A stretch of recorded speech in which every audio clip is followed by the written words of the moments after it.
মূলত মাকড়দার ছেলে মেয়েদের জন্য একটা ভিডিও তৈরি করছি অ্যাডমিশন অফ নিউ পার্টনারের কমপ্লিট অঙ্ক নিয়ে। মানে কোন পরিপ্রেক্ষিতে অঙ্কটা তৈরি করছি, কেন তৈরি করছি সেটা এখানে আর বলার অপেক্ষা রাখে না। তার কারণ এই অঙ্কটা আমরা ক্লাসে করতে পারি, সেই কারণেই ভিডিও ক্লাসটা করা, না হলে ভিডিও করবার কোনো প্রয়োজনীয়তা ছিল না। যাই হোক, যথারীতি একটা ভিডিওতে শেষ করতে পারবো না, তার কারণ তোরা জানিস যে আমি একটু আস্তে আস্তে বলতে বা যে কোনো জিনিসকে ধীরে ধীরে ডেসক্রাইব করতে পছন্দ করি, সেই জন্য সময় লাগে। তা এতটা সময় তোদের ওপর চাপিয়ে দেব না। তো যাই হোক, অঙ্কটার বিষয়বস্তুটা একটু বোঝবার চেষ্টা করি। সেটা হচ্ছে যে এখানে যেটা দেখতে পাচ্ছি যে একটা ব্যালেন্স শিট দিয়েছে। সেই ব্যালেন্স শিটটা হচ্ছে গিয়ে এ আর বি। ব্যালেন্স শিটের সময়কাল হচ্ছে 31 মার্চ 2025, মানে এটা ওল্ড ব্যালেন্স শিট। তারপরে দেখতে পাচ্ছি 1 এপ্রিল 2025 সি অ্যাডমিট হয়েছে। অঙ্কে একেবারে নিচের দিকে তাকিয়ে দেখ, আমাকে একটা ব্যালেন্স শিট তৈরি করেছে আফটার অ্যাডমিশন সি। এরকম অঙ্ক কিন্তু 5 নম্বরের টুইস্ট দিয়ে দিতে পারে। শুধু ব্যালেন্স শিট তৈরি করতে বলেছে, কোনো চাপ নেই।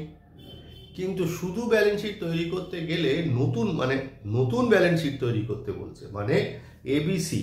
তার মানে কি? তার মানে তোর ক্যাপিটালের adjusted balance, what is the mean of adjusted capital. এই যে পার্টনার্স ক্যাপিটাল আমরা যখন করব তিনজন পার্টনারের, সেই তিনজন পার্টনারের ক্যাপিটালের যে ব্যালেন্সটা আসবে সব কিছু 2/, বসাবার পর তার যে ব্যালেন্সটা হবে সেটাই হচ্ছে অ্যাডজাস্টেড ক্যাপিটাল। তার মানে সেখানে রিভ্যালুয়েশন প্রফিটও লাগবে। তার মানে তুই চিন্তা করে দেখ, তোকে শুধু ব্যালেন্স শিট করতে বললো, কিন্তু অদ্ভুত রকমভাবে তোকে রিভ্যালুয়েশন অ্যাকাউন্ট, পার্টনার্স ক্যাপিটাল অ্যাকাউন্টও কিন্তু করতে হবে তোর স্বার্থে, মানে এটা ওয়ার্কিংয়ে তুই করবি। ঠিক আছে, আমি অঙ্কটা স্টেপ বাই স্টেপ আসি। এখানে দেখ 3000 টাকা গুডউইল নিয়ে এসছে, 5000 টাকা গুডউইল নিয়ে এসছে ক্যাশে, মানে প্রিমিয়াম কল গুডউইল।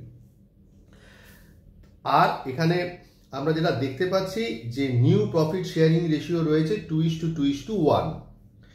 তো এর আগে মানে অঙ্কের ওপরে কোনো রেশিও বলে দেওয়া নেই, তার মানে আমরা ধরে নেব ইকুয়াল রেশিও।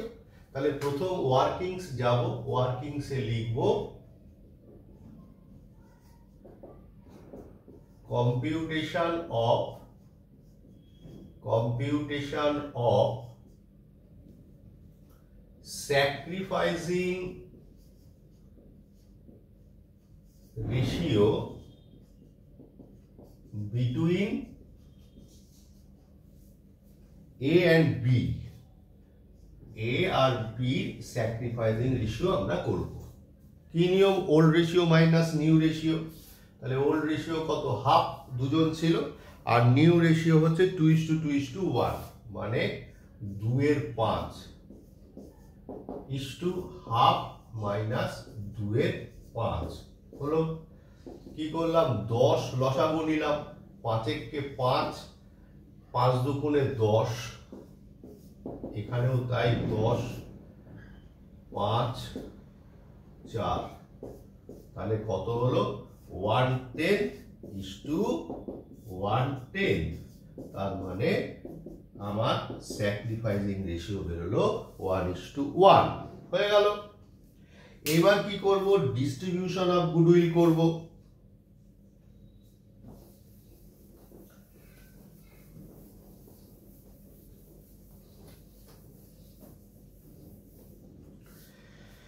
কত টাকা ছিল? 5000 টাকা। লিখলাম ডিস্ট্রিবিউশন অফ গুডউইল। কি করব? এ 5000 ইন্টু হাফ, মানে 2500 টাকা।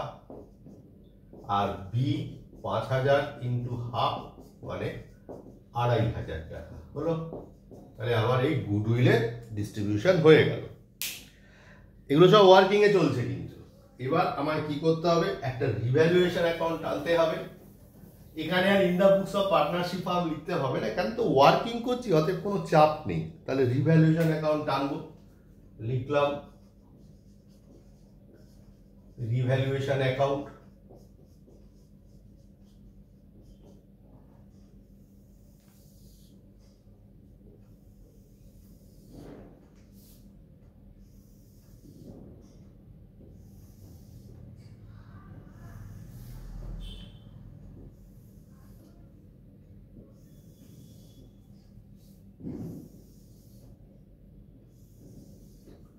আমি আর লিখলাম না date, particular, journal folio, amount rupees, এগুলো আমি আর লিখলাম না। কবে জয়েন করেছে? 1 এপ্রিল 2025, তার মানে 1/4/2025, 1/4/2025। এবার দেখি কোন অ্যাসেট বেড়েছে কমেছে। বলেছে রিভ্যালু অ্যাসেটস, ফার্নিচার ডিক্রিজ বাই 2000। বলেছিলাম বাই মানে কি, বিওয়াই বাই মানে যতটুকু কমেছে, বাই মানে ততটুকু অ্যামাউন্টই হবে, মানে ফার্নিচার ডিক্রিজ করেছে 2000। কি জার্নাল হবে? Revaluation account debit two furniture, লিখলাম টু ফার্নিচার অ্যাকাউন্ট 2000 টাকা। তারপর বিল্ডিং ইনক্রিজ বাই 5000, বিল্ডিংটা 5000 বেড়েছে, তাহলে বাই বিল্ডিং 5000, বুঝতে পারলি? তারপর provision of 5% on debtors to be made, তাহলে প্রভিশন যদি হয় তাহলে কি হবে? ডেটর্স কমে যাবে, তাহলে to provision for bad debt কত টাকা? ডেটর্স কত টাকা আছে? 20,000 টাকা, তাহলে 20,000 টাকার ওপর 5/100 মানে কত হবে? 1000 টাকা। 4 নম্বর পয়েন্টে কি বলেছে? আনরেকর্ডেড ইনভেস্টমেন্ট অফ ₹3000 টাকা to be brought into the books. দেখ, আগের যে ব্যালেন্স শিটটা ছিল সেই ব্যালেন্স শিটে ইনভেস্টমেন্ট ছিল না, তার মানে একটা আনরেকর্ডেড ইনভেস্টমেন্ট এসছে। জার্নাল কি হবে? Investment account debit two revaluation, তাহলে বাই ইনভেস্টমেন্ট কত টাকা? 3000 টাকা হলো। এবার ওদিকটাই বেশি, 8000 আর এদিকে 3000, মানে 5000 টাকা প্রফিট। তাহলে কি হবে? To partners capital account dash দিয়ে শেয়ার অফ প্রফিট এ 5000 ইন্টু হাফ মানে কত? 2500, বি 5000 ইন্টু হাফ মানে কত? 2500 করে মিলে হলো 5000। যদি মিলে গেল, যোগ করলাম 5000, সরি 8000, আর এদিকেও 8000, তাহলে রিভ্যালুয়েশন অ্যাকাউন্ট হলো। একটু দেখতে দে কতক্ষণ ভিডিওটা হলো।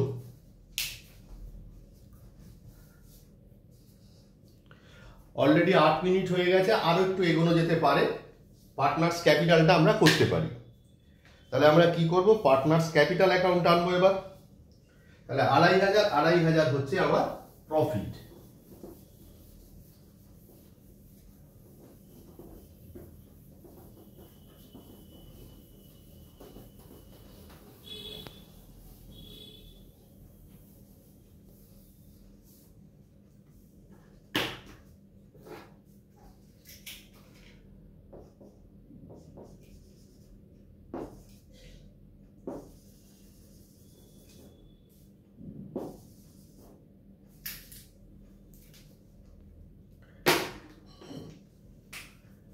কি করলাম? পার্টনার্স ক্যাপিটাল অ্যাকাউন্ট আনলাম,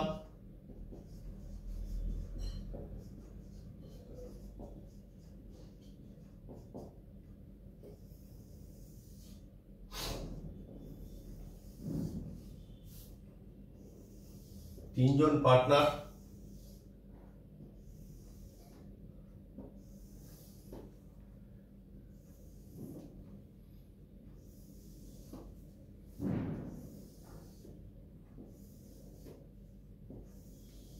হলো। ডেট লিখলাম না, রুপিস বি, ডেট লিখলাম না, পার্টিকুলার এ বি সি, কি করলাম? ডেবিট ক্রেডিট দিলাম, হলো। হওয়ার পর এবারে আমরা কি দেখব? Partners capital. Partners capital is a liability, এর ওপেনিং ব্যালেন্স সবসময় ক্রেডিট দিকে বলবে। তাহলে পুরনো যে ব্যালেন্স শিটটা আছে, ডেট কি দেবো? 31 মার্চ, 31/3/2025 বাই ব্যালেন্স বিএফ কত টাকা? 30,000 আর 20,000 লিখলাম। 30,000 আর 20,000 হলো। কি হয়েছিল? প্রফিট হয়েছিল বাই রিভ্যালুয়েশন। ওখানে পার্টনার্স ক্যাপিটাল করেছিলাম, ওই জন্য এখানে বাই রিভ্যালুয়েশন। কত টাকা? 2,500 হলো। দেন প্রিমিয়াম ফর গুডউইল আছে, সেও 2,500, তাহলে বাই প্রিমিয়াম ফর গুডউইল 2,500 টাকা, 2,500 টাকা হলো।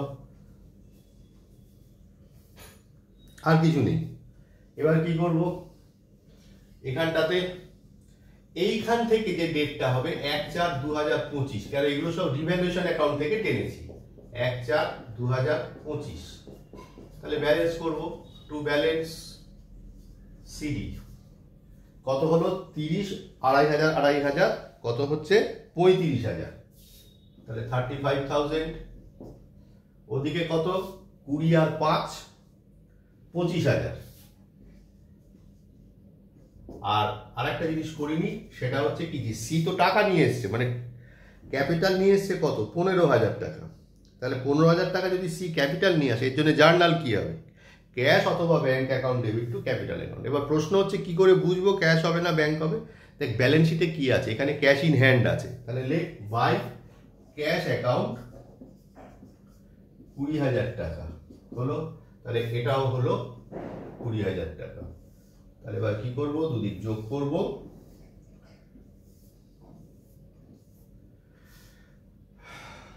35,000, 25,000, 20,000, তাহলে 35,000, 25,000 আর হচ্ছে গিয়ে 20,000 হয়ে গেল। তাহলে এইভাবে আমরা পার্টনার্স ক্যাপিটাল অ্যাকাউন্টটা টানলাম। অঙ্ক করবার সময় প্রথমে বলছিলাম না যে adjusted capital, this is adjusted capital. কেন? ওপেনিং ব্যালেন্স ছিল এটা, তার সাথে এইগুলো ইনজেক্ট হলো, মানে প্লাস হলো, হওয়ার পর যে ক্যাপিটালটা হলো সেটাই হচ্ছে অ্যাডজাস্টেড ক্যাপিটাল। এইটাই আমাদের দরকার ছিল ব্যালেন্স শিট করবার জন্য, তার জন্য দেখ আমাকে এত কিছু করতে হলো। এই অবধি এই ভিডিওটা সারলাম, পরের ভিডিওতে আমরা ব্যালেন্স শিটটা করে নেব। আশা করা যায় বুঝতে পেরেছিস, ফিডব্যাক দিস।